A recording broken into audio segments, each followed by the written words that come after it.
हरे कृष्णा। तो कल हमने 11वां अध्याय देखा और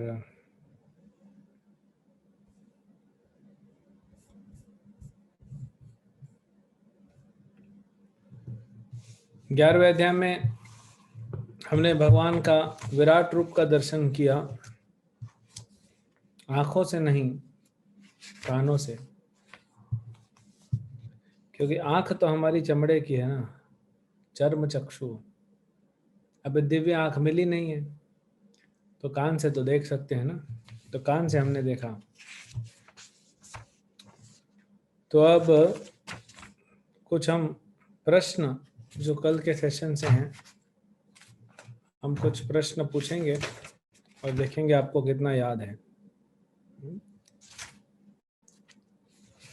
तो बताइए, भगवान जो विराट रूप का दर्शन देते हैं, अर्जुन क्यों पूछते हैं, क्यों अर्जुन विराट रूप देखना चाहते हैं? तो उसके बाद भगवान ने विराट रूप दिखाने से पहले अर्जुन को बोला कि तुम तो नहीं देख सकते क्योंकि तुम्हारे पास न तुम माम शक्य से, तुम्हारे पास ये आंखें नहीं है, तो मैं तुमको दूंगा आंखें और फिर दिखाते हैं। तो विराट रूप में क्या क्या देखा अर्जुन ने? कुछ बातें तो पता होंगी ना, पढ़ा तो आपने कुछ कुछ, तो क्या क्या देखा विराट रूप में अर्जुन ने? प्राची शर्मा माता जी, आप अनम्यूट करके। अनंत भुजाएं। अनंत भुजाएं, ओके गुड। और बोलिए, बोलते जाइए। और कौन भक्त बोलना चाहते हैं? मुस्कान माता जी, आप अनम्यूट करके बोल सकते हैं। हरे कृष्ण प्रभु जी। और उन्होंने उनके कई सारे सिर भी देखे थे। यस, बहुत सारी भुजाएं, बहुत सारे सर, ओके। और क्या? सभी योद्धाओं को कृष्ण ने अर्जुन ने मुख में चूर्ण होते रखा।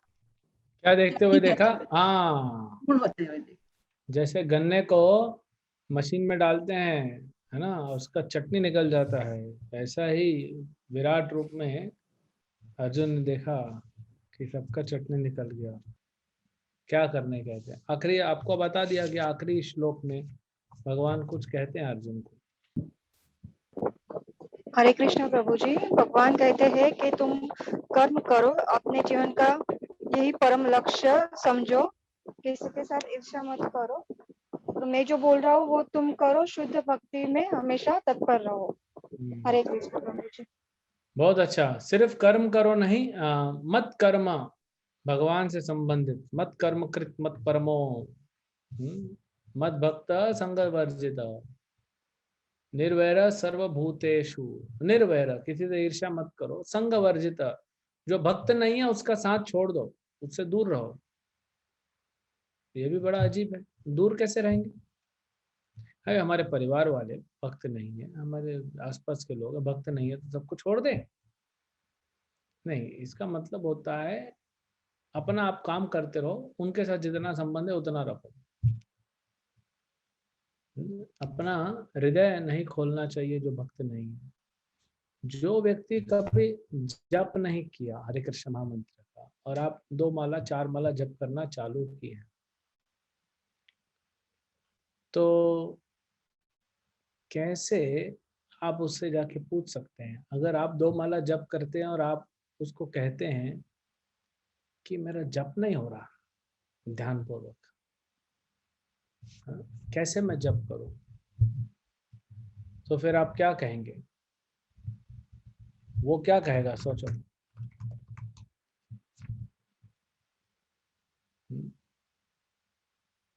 वो कहेगा छोड़ो ना, अरे मन नहीं लग रहा, ऐसी चीज करने का क्या, ऐसे ढोंग क्यों करने का भक्ति के लिए, छोड़ो। और तुरंत आपके मन से वो भक्ति पूरी निकलवा देगा आपसे। जो थोड़ा बहुत आप कर रहे हैं वो भी निकाल देगा।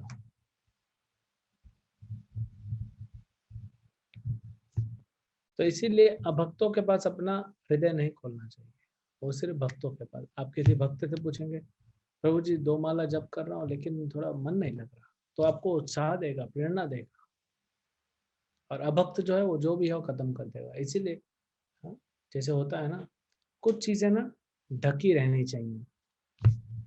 शास्त्र में कहा गया है, एक खाना, खाना हमेशा ढक के रखो। ढक के रखो मतलब ये नहीं कि गर्म रखने के लिए।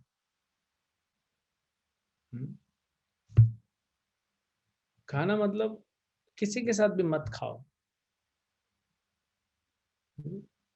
पब्लिक में ऐसे आजकल लोग खाना खाते हैं, ये अच्छा नहीं है, नजर लगती है। दूसरा चीज ढक के रखनी चाहिए, पैसा, पैसा को ढका होना चाहिए। तीसरा चीज घर की स्त्री, और चौथा है भक्ति। अपने भक्ति को ढक के रखना चाहिए, सबके सामने प्रदर्शित नहीं करना चाहिए। तो इसीलिए, नहीं तो ये आप जैसे अपना हृदय खोलेंगे, भक्त होगा तो अमृत डाल देगा, अभक्त होगा तो जहर डाल देगा। आप बात करो, संबंध रखो, लेकिन हृदय मत खोलो। आपको एक उदाहरण के रूप में कथा सुनाते हैं। एक बार एक मगरमच्छ था और उस मगरमच्छ का मित्र था बंदर। दोनों की अच्छी दोस्ती थी, दोनों में अच्छा दोस्ती था और अच्छे से एक दूसरे से साथ में रहते थे, ज्यादा समय साथ में ही बिताते थे। तो एक दिन मगरमच्छ ने अपनी पत्नी से कहा कि आज मैं थोड़ा लेट आऊंगा। बोले क्यों? बोले मैं आज अपने मित्र का आज बर्थडे पार्टी मना रहे हैं। तो कौन है तुम्हारा मित्र? बोले मेरा मित्र है ना, एक बंदर है। तो उसकी पत्नी बोले बंदर तुम्हारा मित्र है? अरे तुमने कभी बताया नहीं। तो बोला पता ना क्या है, मेरे बहुत सारे मित्र होते हैं लेकिन ये आजकल अच्छा मित्र है इसके साथ।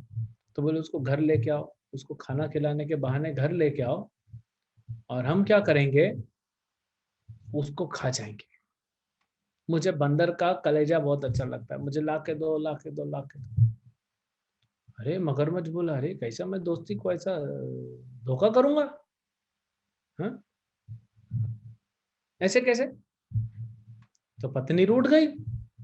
स्टैंडर्ड फॉर्मूला हर प्रजाति में पाया जाता है ना, ये हर प्रजाति में ये फॉर्मूला पाया जाता है। पत्नी रूठ गई, जाओ बात नहीं करती तुमसे। अब बेचारा ये दुखी हो गया, रोने लग गई। लगता है मगरमच्छ के आंसू आंसू यहीं से आया था, तो रोने लग गई।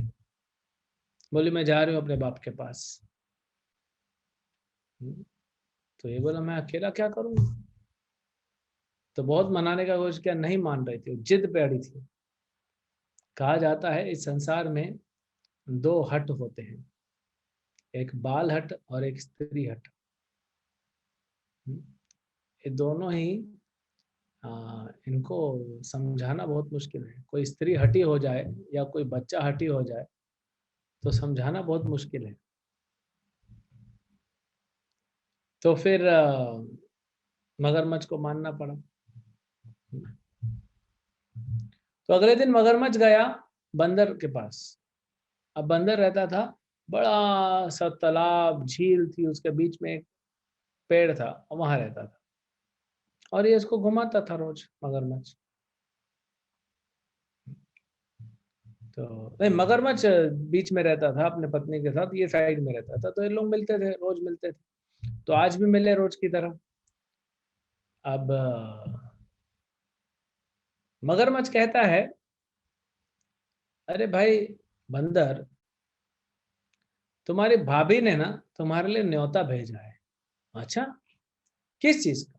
अरे तुमको खाने पे बुलाया है। अरे वाह अच्छी बात है, चलो चलते हैं। हाँ बहुत दिन हो गया घर का पका हुआ नहीं खाया, इधर पेड़ से सिर्फ फल तोड़ के खाते। चलो आज तुम्हारे साथ।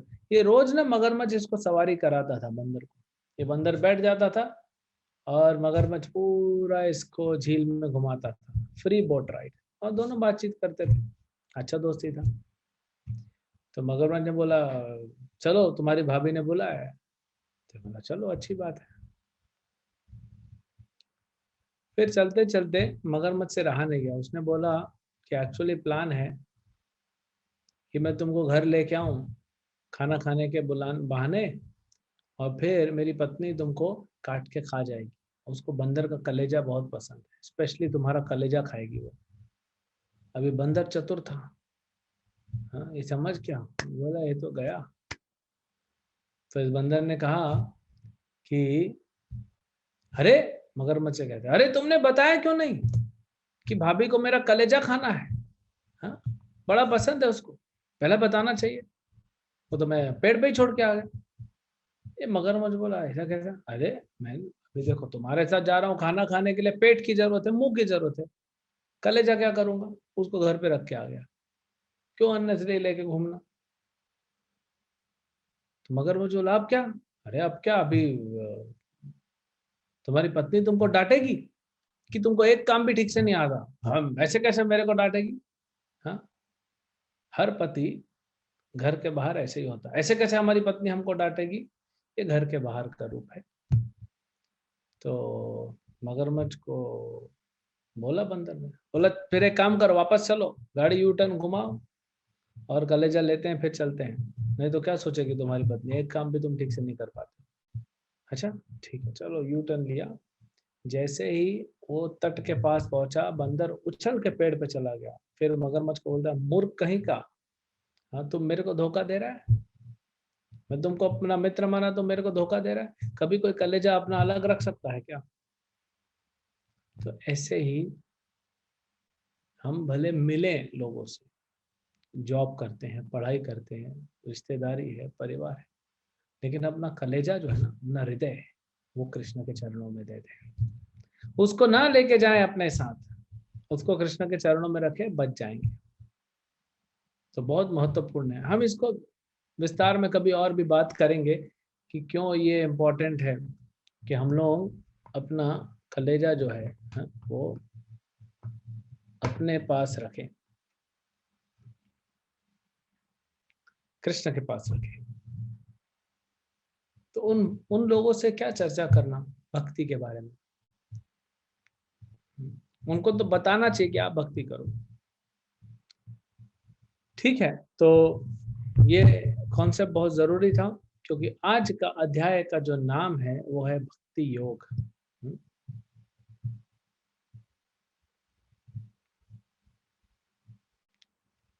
तो हम आज का अध्याय देखेंगे भक्ति योग। तो इसलिए जरूरी है भक्ति को समझना। अर्जुन यहाँ पे प्रश्न पूछते हैं, हाँ? एवं सतत युक्ता ये भक्तस्त्वां पर्युपासते ये चापि अक्षरम अव्यक्तम तेषां के योग वित्तमा। अर्जुन ने पूछा, जो आपकी सेवा में सदैव तत्पर है, जो अव्यक्त निर्विशेष ब्रह्म की पूजा करते हैं, इन दोनों में से कौन सा श्रेष्ठ है या अधिक पूर्ण माना जाएगा। क्या प्रश्न है, जो आपकी सेवा में सदैव सतत युक्ता नाम, जो आपके सेवा में मतलब आपके साकार रूप की सेवा करता है, और दूसरा जो निर्विशेष चापि अक्षरम अव्यक्तम, जो निर्विशेष ब्रह्म की पूजा करते हैं, ब्रह्म जो। आज थोड़ा नेटवर्क का कुछ गड़बड़ चल रहा है हमारा मंदिर में, तो इसीलिए ये थोड़ा बीच में कट जाएगा। आप लोग चिंता मत करिए, अगर नेटवर्क कट भी जाएगा तो हम तुरंत वापस आ जाएंगे।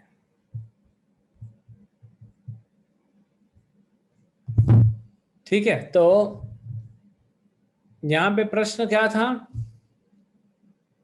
तो हम बता रहे थे निराकारी, जो निराकार में मानते हैं वो सब आलसी लोग हैं और भगवान की सेवा नहीं करना चाहते। अब भगवान को साकार रूप मानेंगे तो फिर भगवान का विग्रह लाना पड़ेगा, घर में सेवा करना पड़ेगा, फिर फूल अर्पित करो, फिर फल अर्पित करो, फिर भगवान को भोग लगाओ, फिर भगवान के सामने कुछ गलत काम नहीं कर सकते, फिर भगवान के लिए मंदिर बनाओ, फिर पर्दा लगाओ, फिर पानी पिलाओ भगवान को, फिर भगवान के आभूषण लेके आओ, भगवान के वस्त्र लेके आओ, फिर तैयार करो। पैसा तो है हमारे पास, भगवान को ज्यादा महंगा तो नहीं, सिंपल सिंपल चाहिए, चलो ठीक है, लेकिन कौन इतना सेवा करेगा? तो ये सब आलसी लोग हैं। इसलिए मायावादी लोग जो ये निराकार ब्रह्म की पूजा करते हैं, इसमें ब्रह्मवादी मायावादी दोनों होते हैं, इसमें जो मायावादी होते हैं वो बहुत ही बड़े अपराधी होते हैं। तो भगवान स्वयं इसका उत्तर दे रहे हैं, दूसरे से क्या पूछना। भगवान स्वयं ही उत्तर दे रहे हैं, देखते हैं क्या उत्तर देते हैं। श्री भगवान वाच मय्यावेश मनो ये माम नित्य युक्त उपासते श्रद्धया परयोपेतास ते में युक्त तमामतः। श्री भगवान ने कहा, जो लोग अपने मन को मेरे साकार रूप में एकाग्र करते हैं और अत्यंत श्रद्धा पूर्वक मेरी पूजा करने में सदैव लगे रहते हैं, वो मेरे द्वारा परम सिद्ध माने जाते हैं। बहुत इंपॉर्टेंट। देखिए, भगवान स्वयं बोल रहे हैं कि निराकार और साकार में साकार वाले सिद्ध माने जाते हैं, परम सिद्ध माना जाते हैं। निराकार वाले, उनका भी बताएंगे निराकार वालों का। क्लेशस अधिकरम तेषां अधिकतर तेषां, क्लेश ही क्लेश है उनके जीवन में। तो भगवान के साकार रूप की पूजा करनी चाहिए, भगवान के साकार रूप की भक्ति करनी चाहिए। और बड़ा सरल है साकार रूप का। निराकार, आपको बोला जा रहा है आप ध्यान लगाओ। प्रभु जी कहाँ ध्यान लगाए? किसी पे भी नहीं। खाली पे कैसे ध्यान लगाओगे? किसी पे तो ध्यान लगाना पड़ेगा ना। ऐसे कैसे ध्यान लगाओ? कुछ है ही नहीं तो फिर ध्यान कहाँ लगाऊं?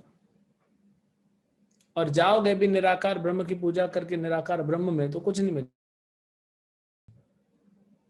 तो निराकार ब्रह्म की पूजा करके जाएंगे वहां पे, है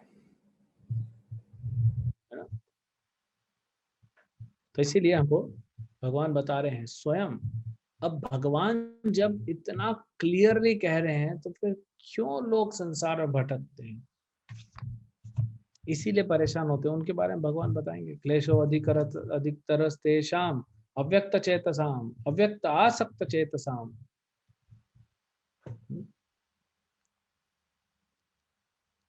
तो कोई भी आपसे पूछे तो ये बताइए कि भगवान स्वयं आंसर दे रहे हैं, हमको इधर उधर जाने की जरूरत नहीं है। कितना आसान है। देखिए, भगवान के रूप की सेवा करना, ठीक है। आप घर में एक फोटो लगा सकते हैं भगवान का, है ना। आप जो भी बना रहे हैं, भगवान को भोग लगाइए। भगवान को एक गिलास पानी पिला सकते हैं दिन में 2 बार। भगवान के चरणों में तुलसी अर्पित कर सकते हैं। थोड़े से घर में गमले होंगे तो पुष्प अर्पित कर सकते हैं। तो अगर हम लोग अभिषेक नहीं कर पाएंगे, श्रृंगार नहीं कर पाएंगे, कम से कम एक फोटो है, फोटो फ्रेम किया हुआ, एक साफ कपड़ा अलग से रख दे भगवान को, है ना, वो कब फोटो को पोंछ दे, उतना तो कर सकते हैं। इसमें जितना जल्दी आपका हृदय शुद्ध होगा, बड़े बड़े योगी तपस्या करके नहीं इतना प्राप्त कर सकते। योगी भी इतनी तपस्या करके ये नहीं प्राप्त कर सकते। जो योगी जन होते हैं वो हजारों हजारों सालों की तपस्या के बाद भगवान के चरण के अंगूठे के नाखून को स्मरण करते हैं, या उनको दर्शन होता है। नाखून को भी नहीं, नाखून के, भगवान के नख का जो तेज निकलता है उसका दर्शन करते हैं हजारों साल तपस्या करने के बाद। और प्रभुपाद जी कहते हैं आप मंदिर में आइए, भगवान के विग्रह का दर्शन लीजिए। जो योगी को भी हजारों साल बाद नहीं मिल रहा, हजारों साल तपस्या करने के बाद आपको ऐसे ही मिल जाएगा। अब भगवान अर्च विग्रह रूप में प्रकट होते हैं। ये भी भगवान का एक अवतार है, अर्च अवतार। और अर्च किस किस रूप में होते हैं? मार्बल में, यानी आप अर्चा विग्रह मार्बल के बनवा के उसको प्राण प्रतिष्ठा कर सकते हैं, भगवान मार्बल के रूप में आएंगे। लकड़ी में, पत्थर में, अष्ट धातु में, पेपर में, पेंटिंग में, ग्लास में और मन में।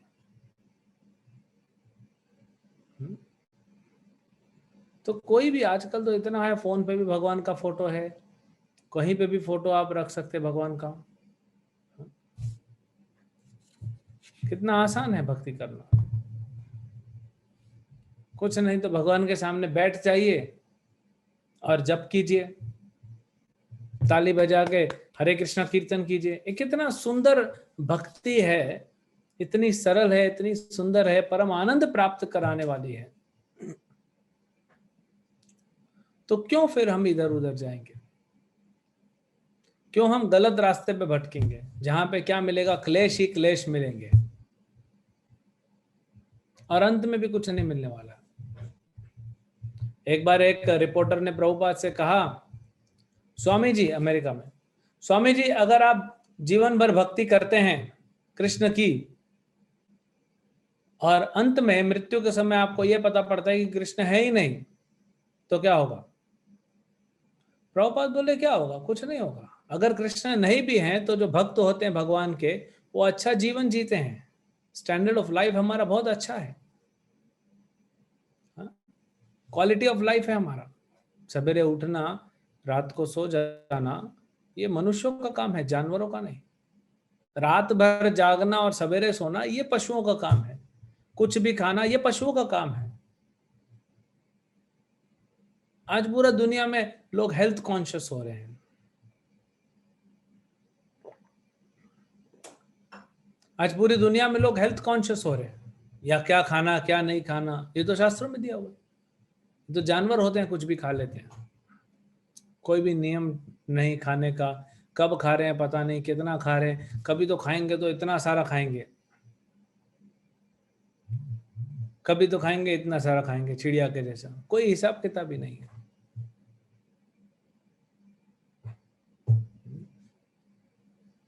फिर प्रभुपाद ने पूछा उस रिपोर्टर को कि मैंने तो अपना आंसर दिया, अब तुम बताओ बेटा, तुम भक्ति नहीं करोगे और जीवन के अंत में तुमको पता पड़ा कि कृष्ण है, तब क्या होगा तेरा?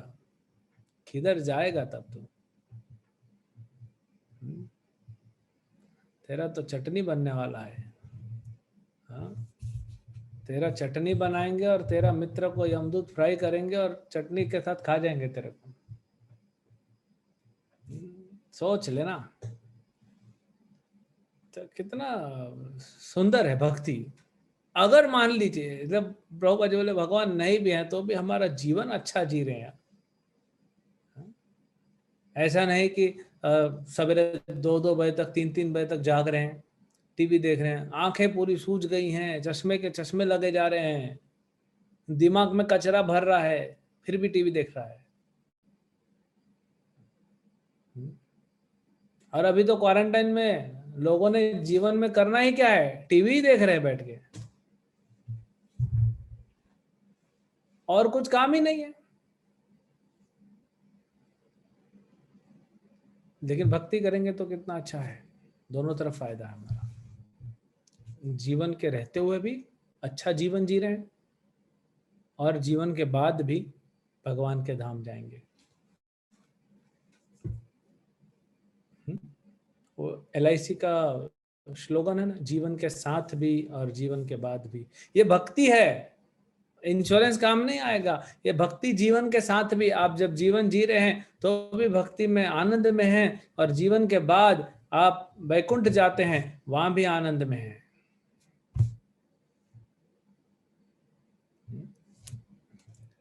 फिर भगवान बताते हैं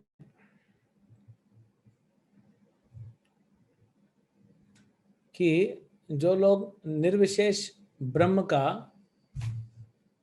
पूजा करते हैं उनका क्या होगा? क्लेशो अधिक तरस्तेषाम। जिन लोगों के मन परमेश्वर के अव्यक्त निराकार स्वरूप के प्रति आसक्त हैं, उनके लिए प्रगति कर पाना अत्यंत कष्टप्रद है। सोचिए, ये देख रहे साधु का हालत। ऐसा तपस्या करने के बाद भी क्या मिलेगा? थोड़ा सा मिलेगा। आप में से कौन ऐसा बॉडी चाहते हैं? पता नहीं कितना पैक्स दिख रहा है उसका। लोग 6 पैक्स 8 पैक्स बनाते, इसका सिर्फ पैक ही पैक दिख रहा है और कुछ दिख ही नहीं रहा। कर पाएंगे ऐसी तपस्या? नहीं कर पाएंगे। कलयुग के लिए बना ही नहीं है। सतयुग के ऋषि मुनि तपस्या करते थे, कलयुग के लिए सिर्फ हरे कृष्ण महामंत्र, भक्ति योग। देहधारियों के लिए उस क्षेत्र में प्रगति कर पाना सदैव दुष्कर होता है। अव्यक्ता ही गतिर दुखम, दुख मिलने वाला है उसमें। और भक्ति में पहले दिन पे ही आप एक माला हरे कृष्णा जप कीजिए, हमारा गारंटी। आनंद नहीं मिले तो बताइएगा। भगवान का प्रसाद खा रहे हैं, दर्शन ले रहे हैं, नाच रहे हैं, गा रहे हैं, आनंद ही आनंद में है, पूर्ण रूप से आनंद में है। आप कहीं पे भी YouTube में खोल के देख लीजिए हरे कृष्णा कीर्तन, नहीं तो फिर ऐसा दुख कुछ नहीं मिलने वाला, ऐसा निराकार ब्रह्म की में। फिर आगे बताते हैं कि भक्त बनो, तो 5 अलग अलग लेवल बताते हैं भगवान यहाँ पे, कि कैसे 5 लेवल पे आप भक्ति कर सकते हो। कोई बोलता है ठीक है मैं ये नहीं कर सकता, ये नहीं कर सकता, तो अभी 8, 9, 10, 11, 12 5 श्लोकों में भगवान बताएंगे 5 अलग अलग लेवल के भक्ति हम कैसे कर सकते हैं। पहले बोलते हैं मयि एव मन आधस्त्व मयि बुद्धिम निवेशया निवश्यसि मय्येव अत ऊर्ध्वं न संशय। मुझ भगवान में अपने चित्त को स्थिर करो और अपनी सारी बुद्धि मुझ में लगाओ, इस प्रकार तुम निसंदेह मुझ में सदैव वास करोगे।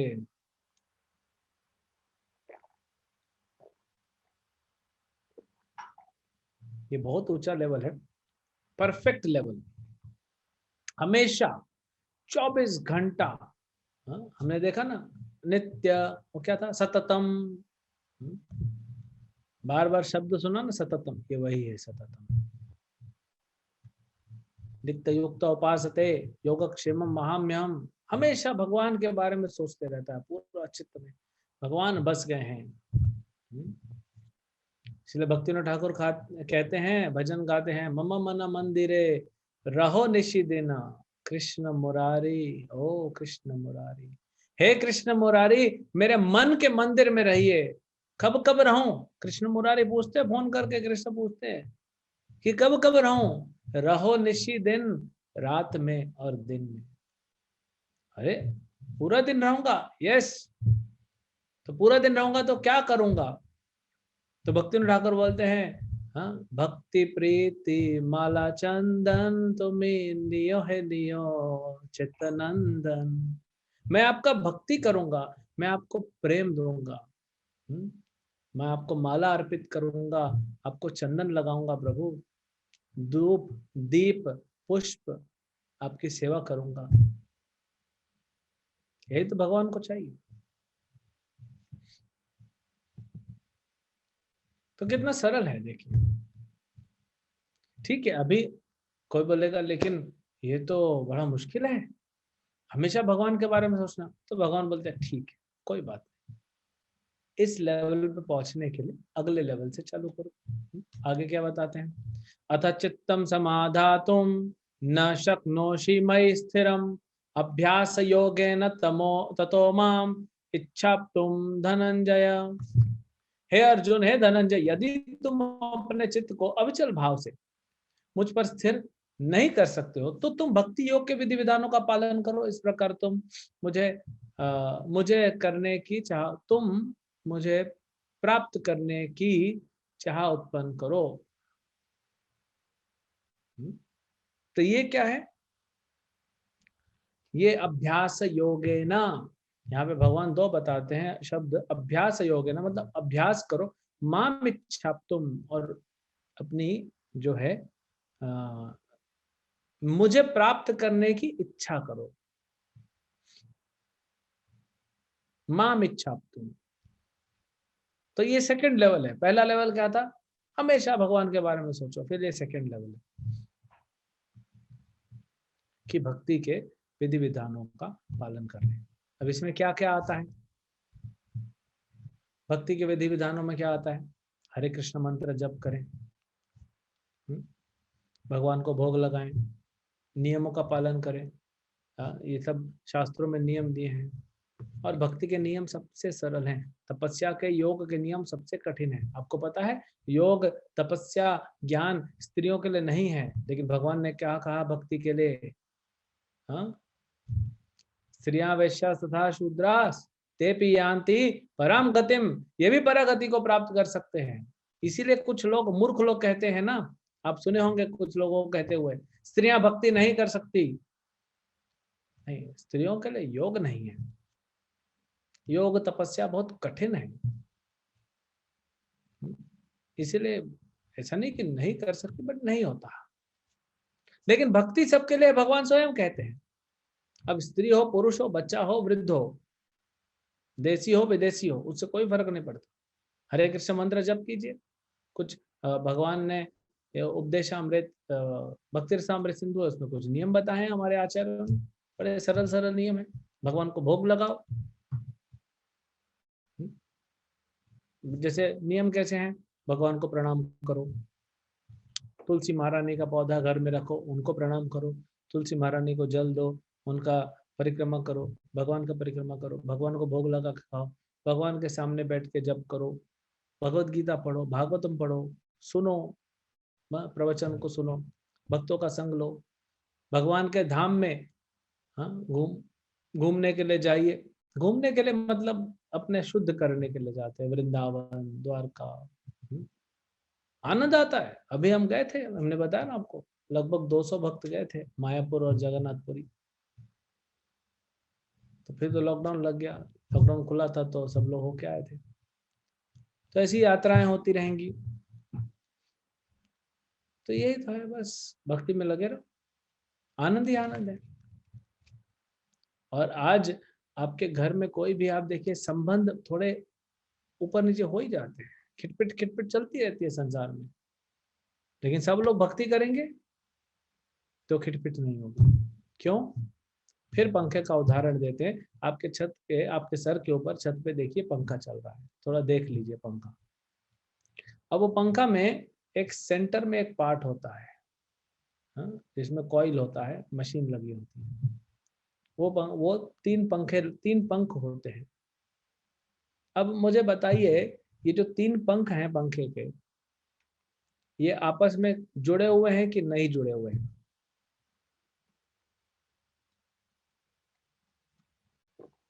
ये नहीं जुड़े हुए हैं।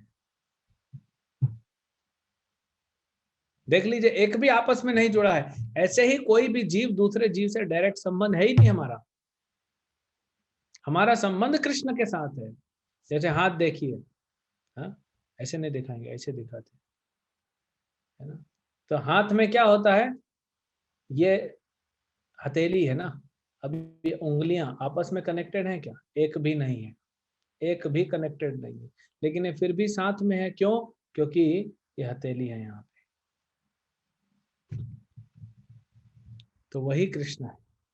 अगर परिवार में कृष्ण है तो पूरा परिवार संयुक्त रहेगा, जुड़ा हुआ रहेगा। और कृष्ण नहीं है, मान लीजिए ये सेंटर पार्ट काट के फेंक दिया, तो ये उंगलियां पांचों टुकड़ा 5 अलग अलग दिशाओं में चली जाएंगी। कोई संबंध नहीं है इनका आपस में। आप अगर चमड़ी हटा के, मांस हटा के भी देखेंगे ना, हड्डी का भी, तो आपस में कनेक्शन नहीं है, वो इधर से जुड़े हुए हैं। तो इसीलिए सभी लोग भगवान की भक्ति करेंगे घर में बैठ के। बच्चा है तो 1-2 माला जप करेगा स्कूल जाने से पहले, आने के बाद सब लोग श्लोका पढ़ेंगे, भगवत गीता पढ़ेंगे। ऑफिस जाने से पहले प्रभु जी जप करेंगे, माता जी भगवान के लिए भोजन बनाएंगे, सब परिवार को खिलाएंगे, अपना जप करेंगे। हमने देखे हैं बहुत सारे भक्तों के परिवार में 3-3 साल के बच्चे हैं, वो भी भगवान को भोग लगाना जानते हैं। कई बार तो 5-6 साल के बच्चे हो जाते हैं ना, चाहे लड़का हो चाहे लड़की हो, माता भोजन बना देती है, लो बेटा भगवान को भोग लगा, वो लगा देते हैं, उनको सब मंत्र भी पता है। तो ये संस्कार आते हैं। नहीं तो आप देख रहे हैं संसार में कि संस्कार देना आसान नहीं है। बच्चों को परवरिश कैसे करेंगे, कैसे पालेंगे? संस्कार देना आसान ही नहीं है। इतना प्रभाव है मीडिया का, टीवी का, न्यूज का। फिर ये जब बच्चे बड़े होंगे तो कहना नहीं चाहिए, लेकिन आधे से ज्यादा लोग किसी काम के नहीं होते। मैं नहीं कह रहा हूँ। बड़ी बड़ी कंपनी के मालिक कहते हैं कि इंडिया में जितने भी इंजीनियर बनते हैं हर साल, उसमें से 94% जॉब करने के लायक नहीं है। 94% जॉब करने के लायक ही नहीं है, ये सर्वे कहता है। सोचिए, तो यही हालत हो गया। अमेरिका में देख रहे हैं ना, विदेशों में कैसा हो रहा है। फिर अपने हिसाब से कोई ड्रग्स लेता है, कोई क्या करता है, अपना जीवन जी रहे, बर्बादी है। भारत में हाँ, पहले आज के 20-25 साल 30 साल पहले छोटा छोटा बच्चा 8 साल 9 साल 10 साल जिम्मेदारी को समझता था, घर का कुछ काम करता था। आजकल कोई नहीं करता। हमको तो कंप्लेंट आता है, कोई काम नहीं करता, क्योंकि संस्कार नहीं दे रहे हम। 16-17 साल का हो जाएगा तो उसका जिम्मेदारी उसको समझेगा।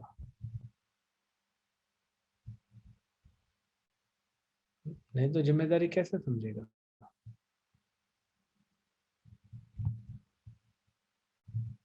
तो ये भक्ति से होता है, ठीक। इसीलिए इस पे हमको सेकंड लेवल पे सबसे ज्यादा फोकस करना है, भक्ति के नियमों पर। यही हम सिखा रहे हैं।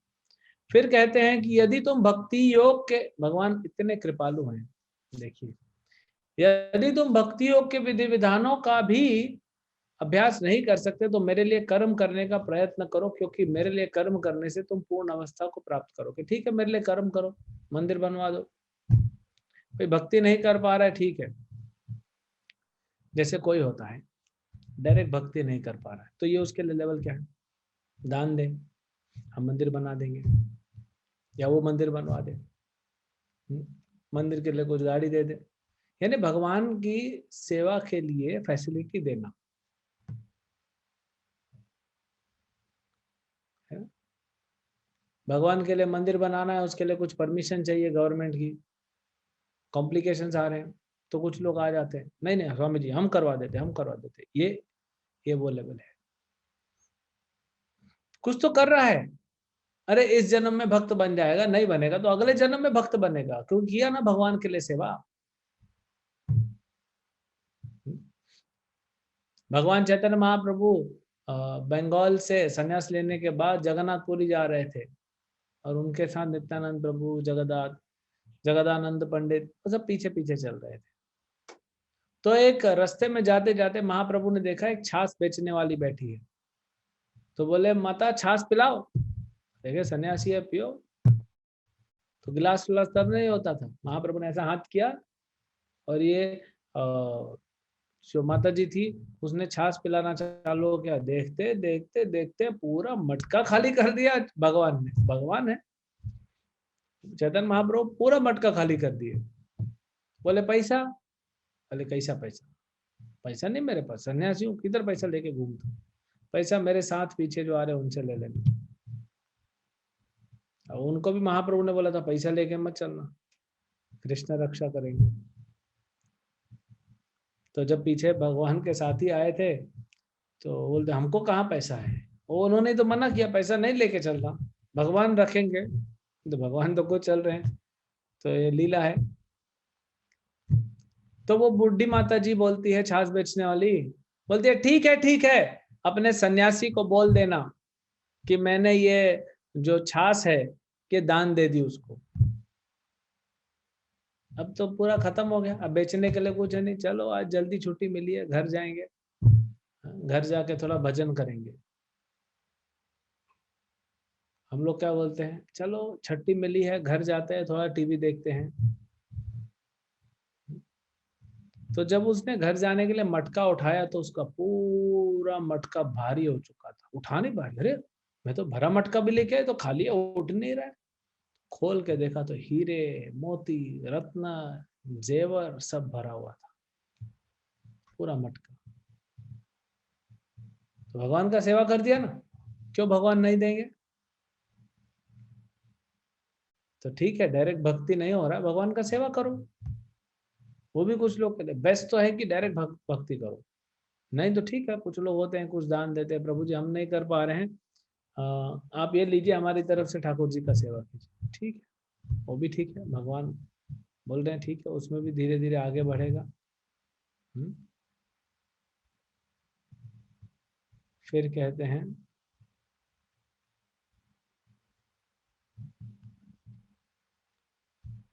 एक मिनट, एक भक्त है आचार्य सेवा प्रभु,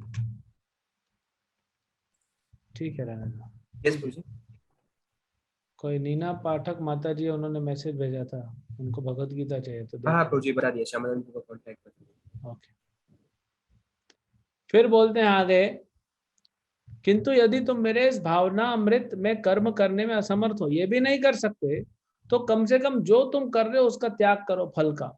सर्व कर्म फल त्यागम, ये थोड़ा कठिन है, नीचे है लेकिन कठिन है। इसमें भगवान क्या कह रहे हैं, आप जो भी करना है करो, लेकिन जितना फल आपको मिल रहा है वो मुझे दे दो। सर्व कर्म फल त्यागम, ऐसा नहीं कि 1% 2%, सब दे दो, क्योंकि ये हम नहीं करेंगे ना तो नरक में जाएंगे। इसीलिए भगवान हमको बचाने के लिए कर रहे हैं। अच्छा ठीक है, आप ये भी नहीं कर सकते। एक्चुअली ऑर्डर में जो है वो 12वां नंबर श्लोक पहले आता है। यदि तुम अभ्यास की बात थी ना, यदि तुम अभ्यास नहीं भी कर सकते हो तो ज्ञान के अनुशीलन में लग जाओ। ठीक है भाई, ज्ञान तो प्राप्त करो भगवान से संबंधित, लेकिन ज्ञान से श्रेष्ठ ध्यान है, भगवान में ध्यान लगाओ। और ध्यान से श्रेष्ठ है कर्म फलों का परित्याग, क्योंकि ऐसे त्याग से मनुष्य को मन की शांति प्राप्त हो सकती है। ये हमने आपको कल परसों बताई थी ना कथा, फल बेचने वाले की। तो ये बता रहे हैं यहाँ पे भगवान।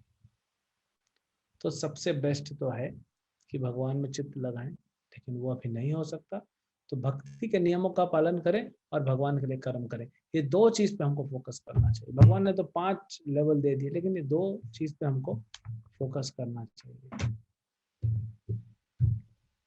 ना, ये हमारे लिए बना हुआ है।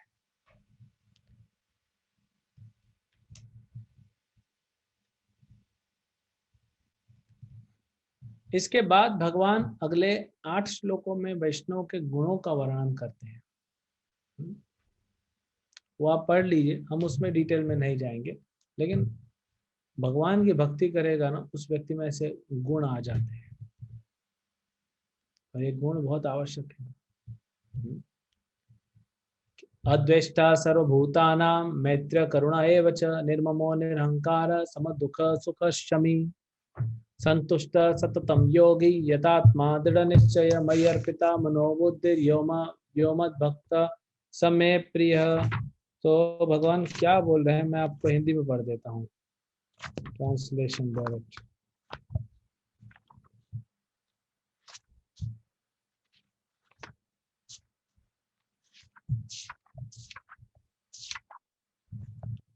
जो किसी से द्वेष नहीं करता है ना, अद्वेष्ट, सभी जीवों के लिए दयालु मित्र है, जो अपने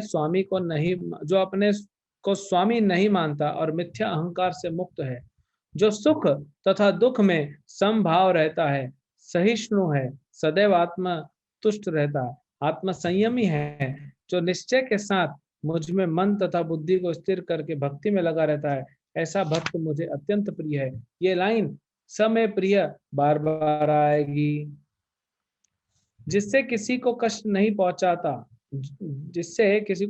पहुंचाता तथा जो अन्य किसी के द्वारा विचलित नहीं किया जाता, जो सुख दुख में, भय तथा चिंता में समभाव रखता है, वो भक्त मुझे अत्यंत प्रिय है। मेरा ऐसा भक्त जो सामान्य कार्यकलापों पर आश्रित नहीं है, जो शुद्ध है, दक्ष है, चिंता रहित है, समस्त कष्टों से रहित है और किसी फल के लिए प्रयत्नशील नहीं रहता, मुझे अतिशय प्रिय है। जो न कभी हर्षित होता है न शोक करता है, जो न पछताता है न इच्छा करता है, तथा जो शुभ तथा अशुभ दोनों प्रकार की वस्तुओं का परित्याग कर देता है, ऐसा भक्त मुझे अत्यंत प्रिय है। जो मित्रों तथा शत्रुओं के समान है, जो मान तथा अपमान, शीत तथा गर्मी, सुख तथा दुख, यश तथा अपयश। देखिए सुख दुख संभावना, इसको बार बार भगवान बोल रहे हैं। जो दूषित संगति से सदैव मुक्त रहता है, जो सदैव मौन और किसी भी वस्तु से संतुष्ट रहता है, जो किसी प्रकार के घर बार की परवाह नहीं करता, जो ज्ञान में दृढ़ है, जो भक्ति में संलग्न है, ऐसा पुरुष मुझे अत्यंत प्रिय है। ऐसा पुरुष मुझे अत्यंत प्रिय है। फिर आखिरी श्लोक भगवान कहते हैं यहाँ पे, ये तो धर्मामृतम इदम यथोक्तम पर्युपासते श्रद्धाधान मत्परमा भक्तास्ते अतीव में प्रिय। जो इस भक्ति के अमर पद का अनुसरण करते हैं और जो मुझे ही अपने चरम लक्ष्य बनाकर श्रद्धा सहित पूर्ण रूपेण संलग्न रहते हैं, वे भक्त मुझे अधिक प्रिय हैं। तो यहाँ भगवान बता रहे हैं कैसे हम भगवान को प्रिय हो सकते हैं। तो आप में से कौन कौन भक्त है जो भगवान को प्रिय होना चाहता है, जो भगवान का प्रिय बनना चाहता है? कौन कौन भक्त भगवान का प्रिय बनना चाहता है?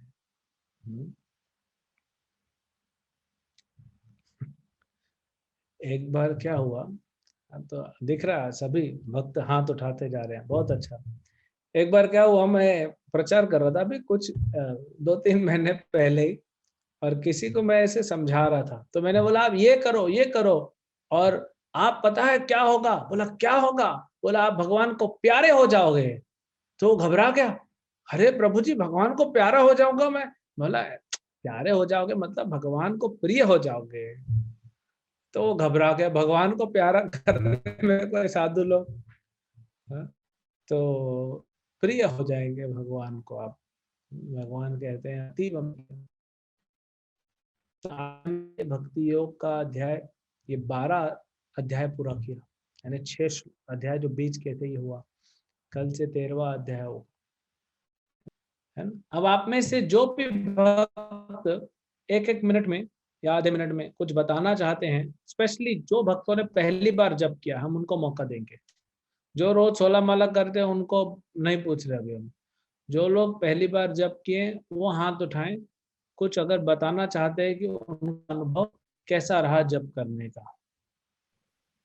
हरे कृष्ण प्रभु जी। हरे कृष्ण। प्रभु जी मुझे बहुत अच्छा लगा और मैं अभी भी हंस रही हूँ, मुझे अलग ही खुशी आ रही है ये बोल के। और बहुत अच्छा। मतलब कि जब हम कुछ नया करते हैं तो अलग ही थोड़ा नर्वस से होते हैं, ऐसा लग रहा है, लेकिन बहुत अच्छा लग रहा है। बहुत अच्छा। और कोई भक्त? मैंने काफी दिनों के बाद किया है। आई फेल्ट वेरी एनर्जाइज्ड और रिलैक्स्ड भी लगा। ध्यान तो भटक रहा था, but I was trying to concentrate on the jap and I succeeded also. Thank you. Very nice. Hare Krishna. Hare Krishna. Where are you from mata ji? हरे कृष्ण प्रभु जी। हरे कृष्ण। ऐसा लग रहा था जैसे कि इस मंत्र जाप करने से हमारे और भगवान के बीच कोई नहीं आता है, ये शांति, ये अनुभव प्राप्त होती है। और इस तरह से हम तो बहुत दिन से सोच रहे थे कि इस्कॉन से जुड़े, लेकिन भगवान का आशीर्वाद महिमा प्राप्त हुआ कि जुड़े, और फिर आपके सानिध्य में इतना अच्छा से भगवत गीता को समझ रहे हैं, ये भगवान का परम आशीर्वाद मिला है। इसके लिए आपको बहुत बहुत धन्यवाद। बहुत अच्छा। हरे कृष्ण। हरे कृष्ण। हरे कृष्णा प्रभु जी। हरे कृष्ण। प्रभु जी मैं तो काफी समय नहीं, मतलब 1 साल से जुड़ी हुई हूँ। मैं तो कर रही थी, लेकिन मेरी बेटी ने आज पहली बार करा है। उसको बहुत अच्छा लगा है। आपका भगवत गीता भी वो रोज सुन रही है मेरे साथ, और आज उसने पहली बार जप करा है माँ मंत्र का, तो उसको बहुत अच्छा लगा है। बहुत अच्छी बात है। प्रभु जी एक चीज पूछना चाह रही थी कि वो रुद्राक्ष की माला पे जप कर रही है, तो क्या नाम है, तुलसी माला होनी जरूरी है? किसी भी माला पे जप किया जा सकता है? अभी तो अगर लॉकडाउन है, तुलसी माला नहीं है तो नीम का माला है तो भी अच्छा है। रुद्राक्ष तो शिव जी का होता है, लेकिन अभी ठीक है, अभी तो गिनने के लिए नहीं है, लॉकडाउन है तो आप क्या कर सकते हैं। नहीं तो कहीं आसपास अगर कोई मंदिर माला है मेरे पास तो बेस्ट है। अगर दूसरा है तो फिर रुद्राक्ष में ना करके नीम के माला या तुलसी का माला, चंदन का माला पे कर सकते। जी प्रभु अगर है ऑप्शन तो बेस्ट है कि उस पे करें। जी प्रभु जी। हरे हरे कृष्णा प्रभु जी। प्रभु जी आपका बहुत अच्छा लगा है भगवत। नेक्स्ट। हरे कृष्णा प्रभु जी। हरे कृष्ण।